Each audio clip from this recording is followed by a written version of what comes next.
অত্যন্ত গুৰুত্বপূৰ্ণ খবৰ হিন্দু আৰু পমুৱা মুছলমান সন্দৰ্ভত মুখ্যমন্ত্ৰী ডক্টৰ হিমন্ত বিশ্ব শৰ্মাৰ তৰফৰ পৰা বৃহৎ মন্তব্য কৰা হৈছে। পমুৱা মুছলমানতকৈ হিন্দু ল'ৰা ছোৱালীয়ে চাকৰি কৰিলে সুযোগ লাভ কৰিলে মই বেছি ভাল পাম বুলি মন্তব্য কৰিছে মুখ্যমন্ত্ৰী ডক্টৰ হিমন্ত বিশ্ব শৰ্মাই। পমুৱা মুছলমান সন্দৰ্ভত হিন্দু সন্দৰ্ভত নতুনকৈ কি বিস্ফোৰক মন্তব্য কৰিছে ৰাজ্যৰ মুখ্যমন্ত্ৰীগৰাকীয়ে এই মুহূৰ্তত জনাৰ চেষ্টা কৰিম। ব্ৰেকিং নিউজ, ৰাজ্যৰ ঔদ্যোগিক বিকাশৰ সুযোগ লওক হিন্দু যুৱক যুৱতীয়ে এই মন্তব্য কৰিছে হিমন্ত বিশ্ব শৰ্মাই। অসমৰ মিয়া ল'ৰা ছোৱালীয়ে ভৰ্তি হৈ আছে কেৰেলা বাংগালুৰু।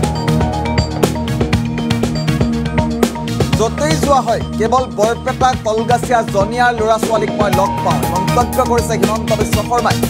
পমুৱা মুছলমানৰ ঠাইত হিন্দু ল'ৰা ছোৱালীয়ে সুযোগ ল'লে বেছি ভাল পাওঁ। মুখ্যমন্ত্ৰীগৰাকীৰ তৰফৰ পৰা মন্তব্য কৰা হৈছে। ২০-৩০ বছৰৰ আগত অহা বাংলাদেশীৰ পৰিৱৰ্তে দাস কলিতাসকলে সুবিধা ল'ব লাগে। ভাৰতখন আমাৰেই, গতিকে বাহিৰত কাম কৰিবলৈ যোৱাটো আদৰণীয় কাম, এই মন্তব্য কৰিছে হিমন্ত বিশ্ব শৰ্মাই। নিবনুৱা সমস্যাক লৈ মুখ্যমন্ত্ৰীৰ আহ্বান ৰাজ্যৰ যুৱক যুৱতীলৈ। মুখ্যমন্ত্ৰীৰ মন্তব্য আছে, আমি পৰৱৰ্তী পৰ্যায়ত মন্তব্য শুনাৰ চেষ্টা কৰিম। ৰাজ্যৰ ঔদ্যোগিক বিকাশৰ সুযোগ লওক হিন্দু যুৱক যুৱতীয়ে এই মন্তব্য কৰিছে মুখ্যমন্ত্ৰী হিমন্ত বিশ্ব শৰ্মাই। অসমৰ মিয়া ল'ৰা ছোৱালীয়ে ভৰ্তি হৈ আছে কেৰেলা বাংগালুৰু। মই যেতিয়াই কেৰেলা বাংগালুৰুত যাওঁ তেতিয়াই এই ল'ৰা ছোৱালীসকল মই লগ পাওঁ। য'তেই যোৱা হয় কেৱল বৰপেটা কলগাছিয়া জনিয়াৰ ল'ৰা ছোৱালীক মই লগ পাওঁ বুলি মন্তব্য কৰিছে হিমন্ত বিশ্ব শৰ্মাই। পমুৱা মুছলমানৰ ঠাইত হিন্দু ল'ৰা ছোৱালীয়ে সুযোগ ল'লে সুবিধা পালে মই বেছি ভাল পাওঁ। ২০-৩০ বছৰ আগত অহা বাংলাদেশীৰ পৰিৱৰ্তে দাস কলিতাসকলে সুবিধা ল'ব লাগে, এই মন্তব্য কৰিছে হিমন্ত বিশ্ব শৰ্মাই। ভাৰতখন আমাৰেই, গতিকে বাহিৰত কাম কৰিবলৈ যোৱাটো আদৰণীয় কাম। নিবনুৱা সমস্যাক লৈ মুখ্যমন্ত্ৰীগৰাকীৰ আহ্বান ৰাজ্যৰ যুৱক যুৱতীলৈ। মুখ্যমন্ত্ৰীয়ে কি বৃহৎ মন্তব্য কৰিছিল এই মুহূৰ্তত পোনে পোনে মুখ্যমন্ত্ৰীৰ মন্তব্য আগবঢ়াইছোঁ। ক'ব গ'লে আমাৰ গোটেই অসমৰ মিয়া ল'ৰা ছোৱালী বেংগলোৰ কেৰেলা চবতো ভৰ্তিয়ে হৈ আছে, গৈয়ে আছে, কামটো কৰিয়ে আছে। আৰু এখন ভাৰতৰ যিটো বিকাশ, উদ্যোগিক বিকাশ, তাৰ সুযোগ আজি কোনে লৈ আছে? কেৰেলাত গ'লে মই বৰপেটা ল'ৰা ছোৱালীয়ে লগ পাই থাকোঁ। এবাৰ কেৰেলাত মই গৈছোঁ, মোক আহি কৈছে দাদা আমি বৰপেটীয়া কলগেছিয়া জনিয়া। ভাৰতখনতো আমাৰেই, গতিকে অকল এই গোটেই সুবিধাবিলাক পমুৱা মুছলমান মানুহখিনিয়ে লোৱাৰ জেগাত যদি আমাৰ হিন্দু মানুহখিনিয়েও লয় তাতনো বেয়া পাবলগীয়া কি আছে? গতিকে সেইটোতো আদৰণিহে জনাব লাগে যে আমাৰ মানুহে গৈছে বাংগালুৰুত গৈছে কাম কৰিছে।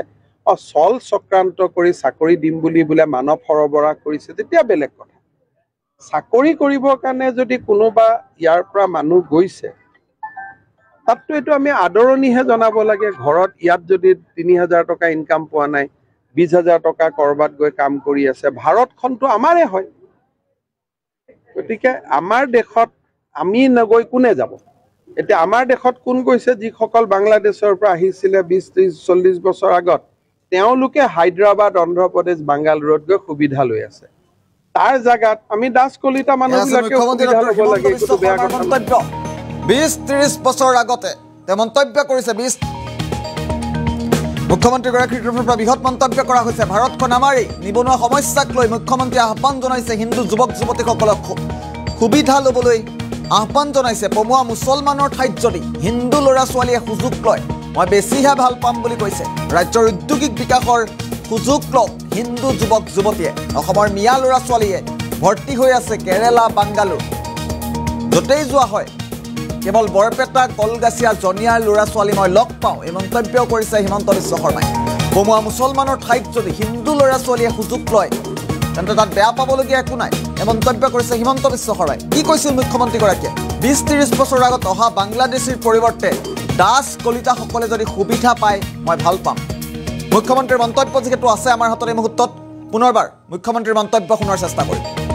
৩০০০ ক'ব গ'লে আমাৰ গোটেই অসমৰ মিয়া ল'ৰা ছোৱালী বেংগলোৰ কেৰেলা চবতো ভৰ্তিয়ে হৈ আছে, গৈয়ে আছে, কামটো কৰিয়ে আছে। আৰু এখন ভাৰতৰ যিটো বিকাশ, উদ্যোগিক বিকাশ, তাৰ সুযোগ আজি কোনে লৈ আছে? কেৰেলাত গ'লে মই বৰপেটা ল'ৰা ছোৱালীয়ে লগ পাই থাকোঁ। এবাৰ কেৰেলাত মই গৈছোঁ, মোক আহি কৈছে দাদা আমি বৰপেটীয়া কলগেছিয়া জনিয়া।